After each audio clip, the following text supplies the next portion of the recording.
We're joined now by the Treasurer, Wayne Swan. Welcome. Good to be here. In your view, will the troubles in the United States and Europe translate to Australia?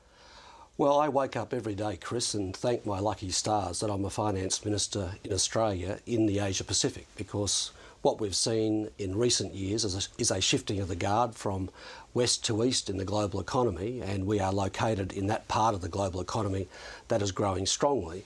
We're not immune from events in Europe or in the United States, but here we are fortunate to have a number of countries that are growing strongly. China, which is growing around 9%.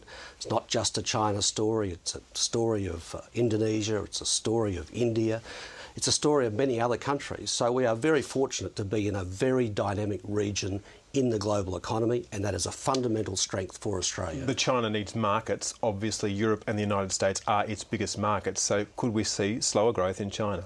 Well, it's a possibility. You can't rule anything out. We are in uncharted waters here.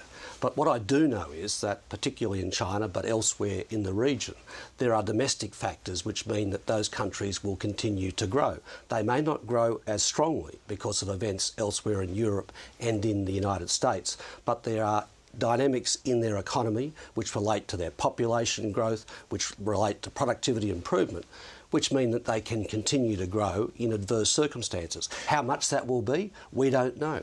And if China slows, so will Australia? Well, there's no doubt that if China slows, it will have an impact in the region. But as I've just said, what we have in the region is a dynamism which is very important to the global economy.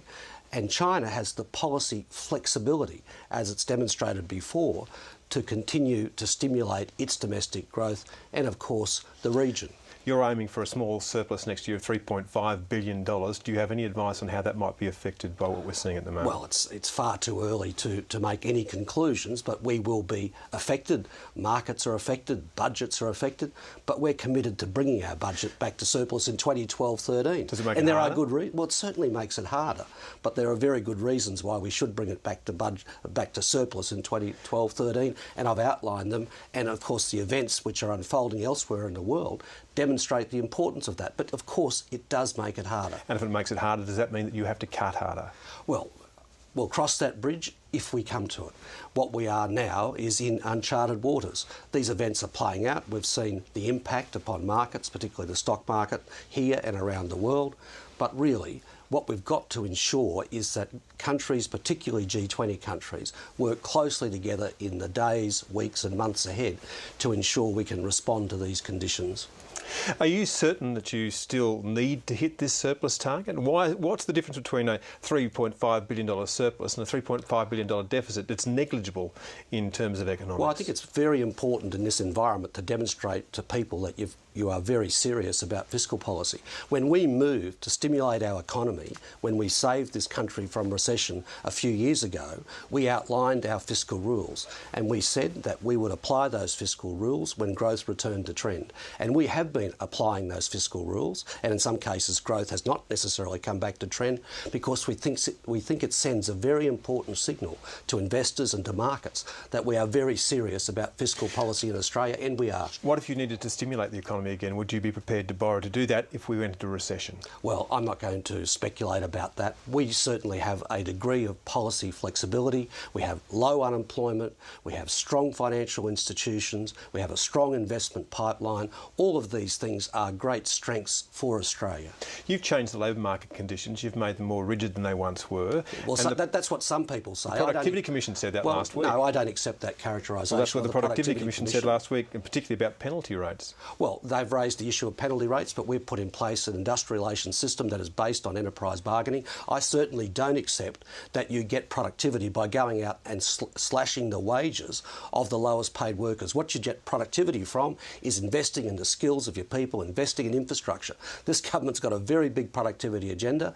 Now, I note that some people have raised reservations in that report, but I believe that we have put in place a system which generates the productivity gains that this country needs, but it comes from the investment in our people most particularly, and that takes time to come through. And the Commission said that it was not about cutting wages, but the real problem was the ability to trade profitable at times that consumers wanted to shop. So it was about flexibility in the system. You've raised some different questions that are not necessarily to do with industrial relations and are to do with regulation in the sector. They made a number of points about changes in the sector that the sector has fallen behind. It hasn't necessarily This was about kept industrial up. relations. This was about penalty rates. Well, I don't necessarily accept that at all. What I do know is that the sector has not kept pace with change, that it does need to change its orientation because, you see, consumers have changed. They can do price discovery standing in a shop on their iPhone. All of these things have changed, and what that means is the industry will have to change. But they've not shown the willingness so far to even recognise the changes that are going on